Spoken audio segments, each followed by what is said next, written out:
Make sure you guys hit the subscribe button if you guys are enjoying the content that we're throwing up. And make sure you guys hit the like button if you enjoy the video. And yeah, let's begin. Okay, what's going on, guys? This is Rob, and we're getting back into Dawn of X. And I know it's been a little while since we covered Dawn of X stuff. Honestly, like with Spawn and everything, and with moving and all that kind of stuff, it's kind of become a little bit of it became a little bit chaotic for a while. But I'm finally in here. I think I'm gonna do a live stream where I'm like painting my office, doing things like that, just kind of a way to interact and talk with you guys. But we're getting into really kind of finishing up the first volume of New Mutants. Now, this one's a little weird. This first volume, quote unquote, runs about 9 issues, whereas most traditional volumes run about 6. And the reason why is because we've actually kind of got 2 stories being told here at the same time. Now, for those of you guys who are looking to catch up on anything, you'll find my playlist to the X-Men down in the description. There's all kinds of videos there about like characters like Nightcrawler, Rogue, Magneto, all those characters explained, different things like that, kind of giving you their backstories, publication histories to make you an expert on them. And then in addition to that, we have House and Powers of X. And what we did is we kind of went through and kind of pruned the playlist, right? That's one of the things we talked about, so sort of bear with me here for a second. But we essentially pruned the playlist insofar that if it was not referenced by Jonathan Hickman in House and Powers of X, we didn't put it in there. And the reason why was just because of the fact that at that point, you know, there's so much that's happened in the X-Men's history. We kind of have to rely on what it is that Marvel's doing in this really kind of still ongoing reboot in order to decide what needs to say and what doesn't, right? So that playlist would change all the time. The meat and potatoes of this is that up to this point, really with the first group of New Mutants, with Sunfire and Magic and all these characters, they'd essentially gone into space for no other reason than to rescue Sam Guthrie, right? Because Sam was one of the original New Mutants, and the idea was to get the original team back together again, right? So that was the whole gist behind it. What they ended up kind of running into were some issues with the Starjammers and so on and so forth. And what it did is it landed them here where they have to escort Deathbird, and we'll talk about her here in a second. The other part of the story dealt with the efforts of Armor to basically go and grab Beak, who was really more of a newer member of the New Mutants, who had essentially gone missing before the events of the formation of Krakoa and like kind of the safe haven for the mutant population. So we really actually kind of pick up with Gladiator himself. Now, one thing to bear in mind here is that Gladiator has kind of been the Magistrix or the leader of the Shi'ar Empire for quite some time, and really since the defeat of Vulcan, right? To kind of follow this timeline a little bit, when the Shi'ar Empire was first introduced in Marvel Comics, the leader at the time was a guy named Daken, and Daken was really on the hunt for the M'Kraan crystal that was really a big part of the Phoenix and the Dark Phoenix sagas, really the Phoenix saga more than anything else. But following the defeat of Daken, his sister Lilandra Naramani took his place, and she was the longest running leader of the Shi'ar Empire in Marvel Comics until the events of X-Men Deadly Genesis, the introduction of Vulcan, the third Summer's brother, the Omega level mutants. That went into like War of Kings and that kind of a thing. But once he was defeated, then Gladiator in turn took his place. And so Gladiator was the leader of the Shi'ar Empire during like Jonathan Hickman's Avengers and New Avengers and all that kind of stuff during the era of the X-Men, essentially running everything after the War of Kings, right? So from 2010 to about 2015, 16 or so, it was Gladiator, and even up until about this point. And the reason why that's changed is because Gladiator is no longer the leader of the Shi'ar. Instead, it's essentially the daughter of Lilandra. Now, what this does is it leads to him essentially tasking Oracle, or really kind of asking the question, you know, how far are we on the mission of like, you know, basically getting Deathbird back here, because Deathbird was previously in exile, and she's going to play kind of a big role here. But Oracle herself, who's really sort of this psychic that always kind of worked as like the right hand of the Oracle, ends up meeting with this super clandestine group. Now, the Death Commandos, as they're introduced here, are essentially Marvel's version of the Suicide Squad, right? In the sense that in DC Comics, the Suicide Squad is a team that's basically sent in for Black Ops missions, and they're expendable, right? If one of them dies, somebody else takes their place, and there's really no mourning them or having a great big huge military funeral or anything like that. It's just the nature of the business. With the Death Commandos, these are a wholly new introduction by Jonathan Hickman, and it's actually a cool idea. And the reason why is because the Death Commandos are basically one of these groups that are intentionally designed to go on suicide missions. Their leader is Black Cloak, and Black Cloak is really the only instance where that role always stays the same. The person that plays Black Cloak may change, but it's always a Black Cloak that leads the Death Commandos. Now, these are guys who are basically tasked with achieving their mission by any means necessary. And so it's almost kind of like, you know, here in the real world, where like you have the CIA, right? And the CIA is the intelligence gathering apparatus of the United States, focusing on everything outside of the US, where the FBI focuses on everything inside the States. But the CIA also has involvement with some pretty seedy groups that are out there that cannot officially exist. exist. You know, if they're ever caught, then they'd basically be disavowed and the government would, you know, deny any knowledge of their existence, that kind of a thing. That's how this works with the Death Commandos. But basically, they're being tasked with taking out Deathbird. And so essentially, Oracle's working directly against the Shi'ar Empire here. So it's kind of a big deal because when that happens, and essentially when the New Mutants finally catch up with Deathbird, immediately Sunspot is in love. He's just kind of like, yeah, you know, Robert DaCosta is all about this girl. Now, one thing to understand about Robert DaCosta is he was always, you know, well, not really always. I mean, in more recent years, it's kind of waxed and waned, right? In the more recent stories with like Avengers and New Avengers, he was kind of like the hardcore guy. When you got into like all New Mutants, more or less, you know, when he essentially was kind of leading his own team, you know, he was really kind of the Joker, and that theme has kind of remained since. But in a lot of ways, he and Sam Guthrie were kind of the 1-2 punch of the comedic relief and just the fun guys, right? They were just fun to read about. It's one of the things that made them so popular over the years. But like, he's immediately smitten for this girl, right? Deathbird is of course the woman that tried to like usurp the throne of the Shi'ar Empire multiple times, so she's kind of a dick. But nonetheless, as soon as they arrive, the Death Commandos immediately begin their process of saying like, okay, let's start sieging on these guys, right? Let's basically take their ship out and let's try to eliminate them. Now, as they stow aboard the ship, what they end up finding out is they bit off more than they can chew. Now, here's the important thing to understand. In the Shi'ar Empire, you have the Imperial Guard, and then you have the Death Commandos. Because the Death Commandos are considered to be cannon fodder, and because nobody can really acknowledge that they exist, they're not composed of the most powerful beings out there, right? If they were the equivalent of the Annihilates, right? You had like Silver Surfer, and you had Beta Ray Bill, and you had Drax the Destroyer, and you had Gladiator. If you had a team that was composed of like this powerhouse of individuals, well, the whole universe would know about their existence, right? So the easiest way to kind of keep them under the radar is to just basically compose a team of cannon fodder, and that's essentially it. Now, it doesn't mean they're useless, but what it does mean is that we couldn't look at them and expect them to be capable of taking on any of the X-Men related teams. And that's exactly what happens here, right? For the most part, once they stow aboard this ship, the various members of the team are taken out quite readily by the New Mutants. There's not a whole lot of struggle going on here, right? I mean, it's just using their various abilities and overpowering the team like that. If this was the Imperial Guard, this fight would have been over before it even began, right? The New Mutants would have been absolutely decimated. They never would have stood a chance because the Imperial Guard is the show of force from the Shi'ar Empire, right? Like it's like their versions of the Avengers, you know, like, and so as a result of that, the Death Commandos end up basically detonating the ship of the New Mutants, presumably leaving everybody for dead. Now, what this does is this picks back up with Ed Brisson's portion of the New Mutants. And this is where the second part of the story kind of comes into play, right? You have New Mutants on Earth, and then you've got New Mutants in space. This part of the story, we're going to kind of ham through pretty quickly, not a whole lot doing here. It's basically really just kind of a retcon insofar as you had Beak, who was out there, he had his wife, and they were kind of living their own lives, and ultimately ended up settling up with Beak's parents because of the fact that Beak's parents were basically dying, and it was kind of trying to spend those last few moments together, and that's why he never showed up on Krakoa when you ended up having like the kind of consolidation of the mutant population. Now, what you also had was Manon and his sister, who had the ability to manipulate the emotional state of other people, and so kind of initiating a bit of a fight going on here. You ended up having like kind of the leader of the gang. The guy was kind of like, hey, like, we're looking for medicines from Krakoa. You're going to go there. You're going to get them for us. You're going to bring them back. This guy really kind of brings into sharp relief the idea that he's really kind of working for a cartel, and specifically for the government. Really kind of seems to be the case. So the government's trying to find ways to attain the various medicines of Krakoa because of their abilities to enhance the lives of other people. Now, this is really designed to kind of hit at the notion that like, it's not really just some governments and organizations out there that are like keeping mutants contained and not allowing mutants to leave, using them as like a labor force, different things like that. But there are governments out there who are going by,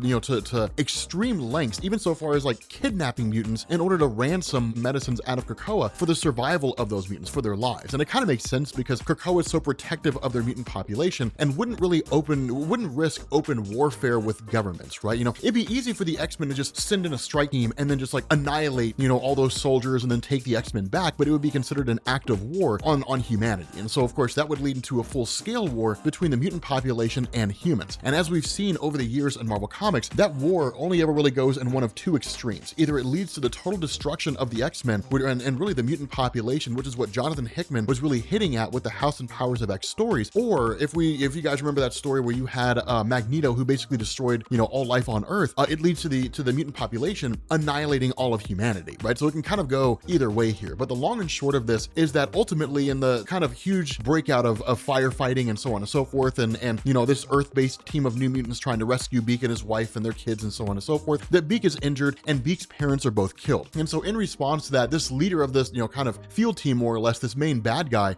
you know, ends up basically saying like, he's more or less a failure here, right? His task was to gather, you know, medicines from Krakoa by ransoming off the members of the New Mutants. But because of the fact that he's failed, the cartel would kill him. And then of course it would reflect poorly on the government and so on. And so his statement is more people will come after you, right? Like more folks are going to come after you. And the guy basically offs himself, right? It's a super quick into the whole thing, but the big retcon here kind of comes into play when you end up having Maxine and Manon, who basically use their powers to essentially wipe the mind of Beak, his wife, and their kids of Beak's parents having died the way they did. Instead, they're replaced with memories of Beak's parents having died some time ago of old age, and that's essentially it. The big takeaway here, and it only really matters if you're a fan of the character of Beak and his wife, is that essentially you can kind of go forward now in Marvel Comics with the whole history that he had there of like his parents and so on and so forth, all being removed, right? So it's basically Beak the way he was at the beginning of his introduction in Marvel Comics. It's not really important unless you're a fan of that character. It may come back to roost, and Ed Brisson is really kind of leaving some threads for future plot lines to come into play here. But again, we can kind of pass through that pretty quickly. And the reason why is because the biggest kind of brunt of what's going on here is really with what's happening with this New Mutant team in space. Now, again, what we're going to see when we get into the X-Men comics is that once, everything kind of gets sorted out, that they're really going to seem to kind of blend in, that everything's going to sort of go back to the status quo of them being there. And the New Mutant comic looks like it will actually focus on what Ed Brisson is doing here. But again, we'll cross that bridge once we get to it. But the long and short is that with the various New Mutants being taken captive by the Death Commandos and more or less kind of being tortured, being knocked out, that kind of a thing, that the day is ultimately saved by DaCosta and really by Deathbird when she takes out a couple of these guys,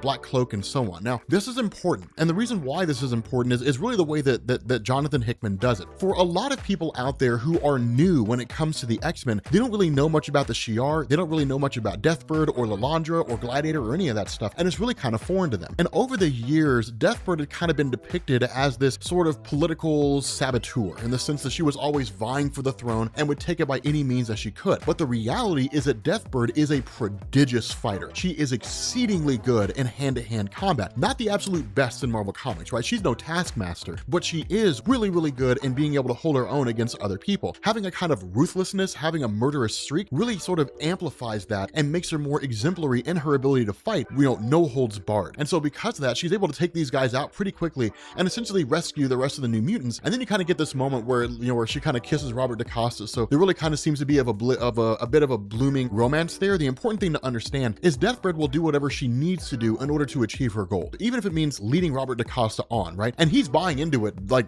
full on. And so what this does is it basically leads to this kind of conversation, or not really a huge conversation of sorts, but the arrival of the New Mutants really into Shi'ar space, right? Finally showing up on the doorstep of Gladiator and the Shi'ar Empire. And when that happens, of course, Deathbird arriving here, one of the things she does, kind of talking to the daughter of Lilandra, is she says, like, my task being brought here is to basically be your tutor, to be your instructor. Now, there's a couple reasons why this is being done. It's being done, one, because what it does is it gives Jonathan Hickman the ability to show us who Deathbird is, right? To kind of give us an indication of her character, what she's about, to sort of show us and kind of give new readers the ropes on what kind of a person she is. The other part of this is it's better to have the devil on your right hand than to be in their path. And that's true here, right? With Deathbird, she's always looking to take the throne. And so it's better to have her in a position to where you can kind of keep an eye on her than to just have her out there in space somewhere and not really knowing what it is that she's planning. But there's also kind of an honor-bound thing here, right? Really, as her niece, Deathbird's kind of honor-bound, not in really any kind of agreement that was struck, but just because of the fact that the new ruler is, again, basically blood. Now, Deathbird will probably try to take the throne. That's probably going to try to happen. It's just the nature of her character. But what she says is, my job as your instructor here is to basically teach you what it means to be a warrior, is to teach you the history and the nature of the Shi'ar Empire. And your first lesson is that there's no mercy for traitors. And she immediately basically throws a spear at Oracle with the intention to kill her. And of course, Gladiator catches it in turn. But what it does is it leads to an all-out fight between the two, right? Now, this is kind of interesting here. And it's almost kind of like a mini Phoenix Saga story, right? In the sense that in the original Phoenix Saga, in order to determine whether or not Jean Grey as the Phoenix would live or die, the X-Men had to fight the Imperial Guard, and they lost, right? It was just kind of a display of how powerful the Imperial Guard was. But it's kind of this quick little moment here. The reality is that as you see this unfold, for the most part, the New Mutants are kind of able to hold their own. If I'm being honest with you guys, it shouldn't really be that way. But what you are talking about about are some different kinds of powers, right? It'd be different if the New Mutants had the exact same powers as the original X-Men, and then like they were able to hold their own. It wouldn't really make a whole lot of sense here. But you've got Sunspot, who's able to channel solar energy in a way that the other X-Men weren't really able to do. You've got Sam Guthrie, who can basically just kind of, you know, fly at people, more or less. But you got a different kind of display of powers here. Wolfsbane shouldn't really be here. I mean, it's, you know, Wolfsbane's okay. Rain Sinclair's okay. She's just like a really ferocious fighter that can make herself into a wolf. That's basically it. Magic is really the one that kind of has the ability to turn the tide. She's very, very overpowered. But before we really get too far into this, the daughter of Lilandra basically tells everybody to stop and says, explain what's going on here. And the response of Gladiator is really kind of the response that it always is, really kind of solidifying his role, that Gladiator, as the leader of the Imperial Guard, serves the throne of the Shi'ar Empire. It doesn't matter who's on that throne. His job is to protect the Shi'ar Empire and to protect the throne. And in this instance, from his perspective, Deathbird is back to her old tricks again, right? Trying to take out members of the Shi'ar and secure a place on the throne and so on and so forth. What Deathbird ends up revealing here is that Oracle tried to have Deathbird killed, that Oracle was actively working against the wishes of what was best for the Shi'ar Empire. Now, the reality is that where Princess Zandra is kind of here as the new ruler of the throne, and Deathbird was being brought here in order to serve as a kind of aid to Zandra, what this means is that Oracle was working against the Empress, and doing that is an act of heresy, right? It's an act of treason of the highest order, punishable by death. And so when Gladiator asks, is this true? The response of Oracle is yes, that is absolutely meant to be true. That Gladiator, as far as Oracle is concerned, is the one who was meant to rule. And there's a kind of validity there in terms of her argument. The reason why is because Gladiator is a warrior, right? That's what he is. He's not a politician. He doesn't care about politics. He's a warrior. He'll do politics because he had to when he was the Magistrix, when he was the Magister, when he was the leader of the Shi'ar Empire, but it wasn't really his bread and butter. He undertook the throne because somebody needed to. And as an honorable man, Oracle found a kind of solace in that, right? Something that hadn't really been found for quite some time. That with Lilandra, she did kind of have a strong streak, but the reality was she couldn't really maintain her own position, right? She relied on other people around her to maintain her position as the Empress, which is technically kind of the role, right? That's why you have the Imperial Guard. That's why you have a royal bodyguard. That's why you have people like Oracle and so on and so forth. But with Gladiator, if somebody came running up on him wanting to challenge the throne, he could hold his own in that fight, right? As a Strontian, his powers change based on his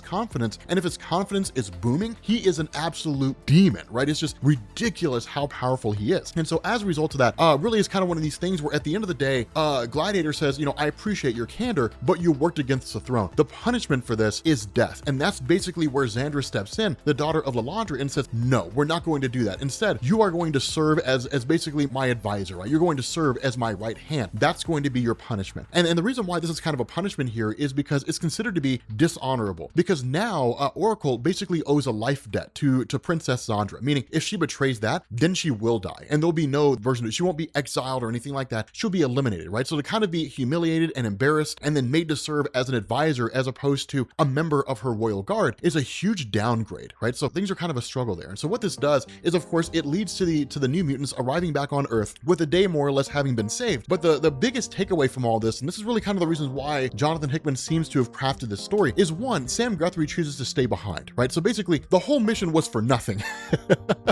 The whole mission was for naught. But then you end up learning that Robert DaCosta actually bought one of the apartment complexes on the Shi'ar homeworld in order to be closer to Deathbird, because again, he's kind of smitten with her. And so him and Sam Guthrie are going to kind of be hanging out. So basically Sunspot's going to be staying behind, it looks like, staying on Chandelar. But the other big thing that kind of comes out of this is Cyclops begins having a conversation with Gladiator. Now keep in mind, while they don't really relate all that often, they're well aware of who the other is. And that was one of the big things that came out of Chris Claremont's Phoenix Saga, is that where the X-Men did lose to the Imperial Guard, the Imperial Guard developed a huge amount of respect for the X-Men because of what they were fighting for, because of the strength and vigor they were fighting with, and because of what they believe, because of their efforts on Earth. There's a kind of honor, there's a kind of respect that comes with that, right? Like kind of respect among warriors. It's really what this is. This is one of the reasons why during Chris Claremont's X-Men, Cyclops became so prominent, right? Became such a huge character, is because he was just kind of like the Boy Scout more or less under Stan Lee and Jack Kirby. It wasn't until you got to Claremont that it was like, dude, there's some some meat and potatoes to this guy, right? Like there's some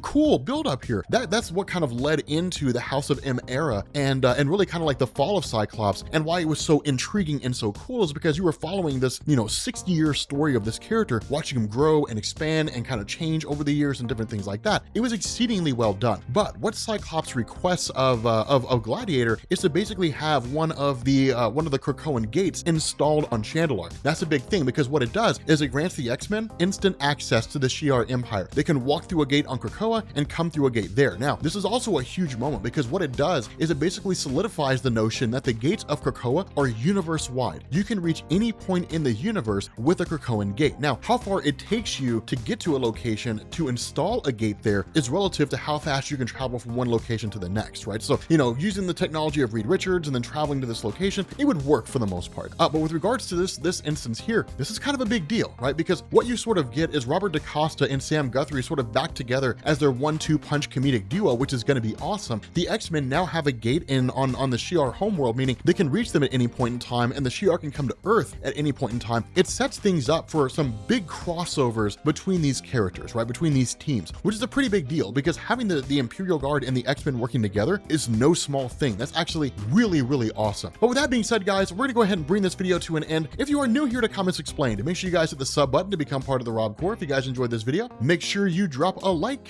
and I will catch you all later. Peace.